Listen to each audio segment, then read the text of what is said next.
Hello, everybody. I'm Kathy Caprino, and welcome to my Finding Brave video series. I'm thrilled that you're here, and today I want to talk about, in honor of the upcoming holidays, how to be more authentic. And I want to tell you how I learned of this topic, or how I thought it would be a good topic to discuss today. I am launching, I'm so excited to share, a new podcast called Finding Brave in January. And you can find out all about that at findingbrave.org.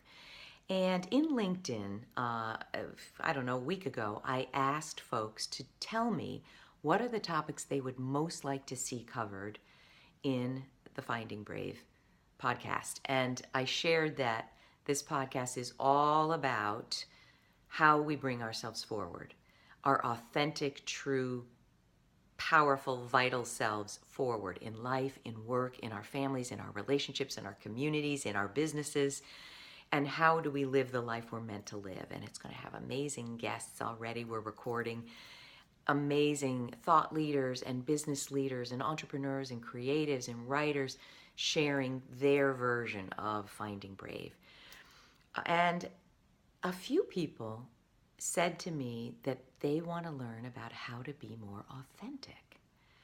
And I thought, wow, isn't it something that so many of us struggle with, how to be true, how to be real, how to say what is honestly on our mind and in our hearts, to not hide, to not be suppressed, to bring forth who we really are and not be scared and ashamed and frightened to do it.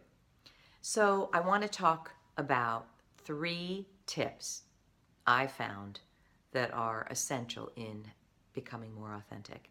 And I want to tell you, I've lived what it is not to be authentic for many years.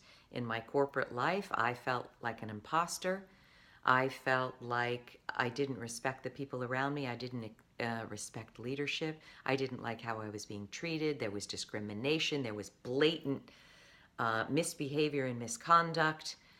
Oh, there was so much over my 18 years that I saw that I felt if I were authentic, I wouldn't be putting up with it and I wouldn't be tolerating it and I would be speaking up.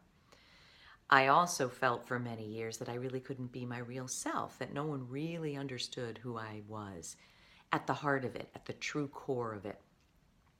I've had relationships, friends and other kinds of relationships that weren't authentic, that if I really said what I felt, the relationship would be severed. And I want to tell you, I've overcome being inauthentic.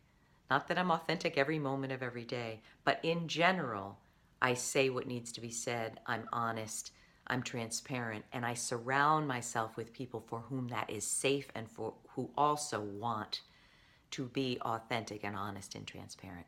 So I'm bringing you all of that in terms of 3 tips. How do we do it? The very first thing I want you to look at, if you say, yes, I am not able to be authentic in my life, I want you to look at very deeply this weekend. Spend some time with a white piece of paper, an hour with yourself, and write down all the areas in your life where you feel you cannot be authentic. And again, I want to define it so it's easy to do. I don't mean you're running around ragingly screaming at people and saying mean things and going off the rails. I mean that you're honest from your heart with a loving, compassionate sensibility. You're honest and you're true. And you can say what is true. You can honor the values that matter to you. Where can you not do that? I want you to write it down. Is it in your job? Is it with your boss who's a narcissist? Is it with your spouse? Is it with your kids? Is it with your mother? Is it with your siblings who you don't agree with, or you really can't stand your sibling's wife? But you can't say anything. Where is it? And I want you to write down how you feel you're suppressing yourself. And so here's the column 1, how I'm suppressing myself. And then I want you to write down why. What do you think would be the outcome if you were more honest, more true, if you were able to honor the values and beliefs that you hold? And then the third thing I want you to write is, What will happen if you are? What do you think will happen if you're more authentic? Okay? That's number one. Number two, I think part of why the coaching work I do and the writing touches a lot of people is that it just doesn't skim at the surface. Like, it's not just about how you interview and how do you choose a good job. It's deeper, because all of this is deeper. It's deep. So I want you to go deep and ask yourself, how old is the feeling that I can't be authentic?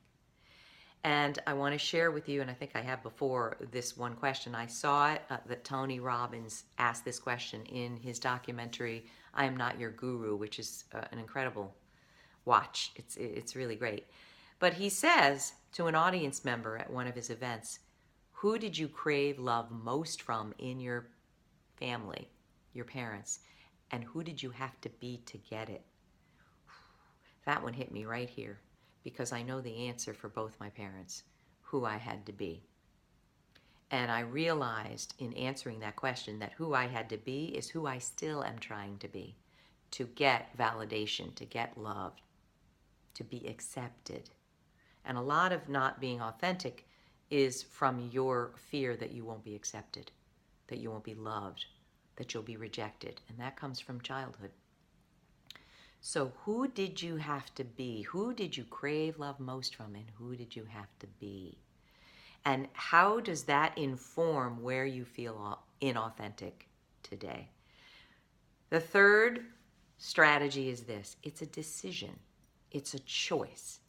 If you don't want to be a victim for the rest of your life, then you have to choose. Greater awareness equals greater choice. Get aware of where you feel inauthentic and make the choice to be different. I would want you to find brave and pick the one area where you're the most inauthentic, where you're the most suppressed, most diminished, most not true, most not transparent, and do something this month.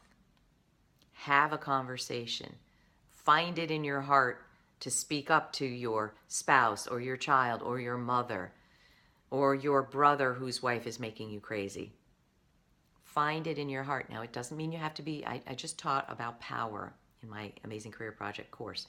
Power doesn't have to be harsh, doesn't have to be critical, doesn't have to be cruel. It can be quiet power. It can be loving power. What we're seeing in the headlines today is abusive power. So people actually, when they think of the word power, they don't want it because they're equating it with abusive power. We need to revise that. Power can be beautiful, can be loving, can be peace-oriented. But power comes from truth. There's even an incredible muscle testing exercise that shows that when you're lying, your muscles become less strong. Lying and deceit makes us weak. So where can you speak up? Where are your boundaries being violated? Where do you need to say no? Where do you want to say yes? Where can you let go of that obligation you no longer want to do? Where can you say no to that volunteer position that you haven't wanted for 2 years but didn't know how to get out of it? Where can you say to your boss, I need something different here? Where can you say to your backstabbing colleague, I'm aware of what you're trying to do. It's really not going to work. You're not going to get me riled up. I want to get along. I don't want to engage in this. Where can you be authentic? And where can you honor your values this holiday season and going into the new year? Where can you find it in yourself to be who you really are? Because when you are that, your life changes and everyone around you changes. I hope that's helpful.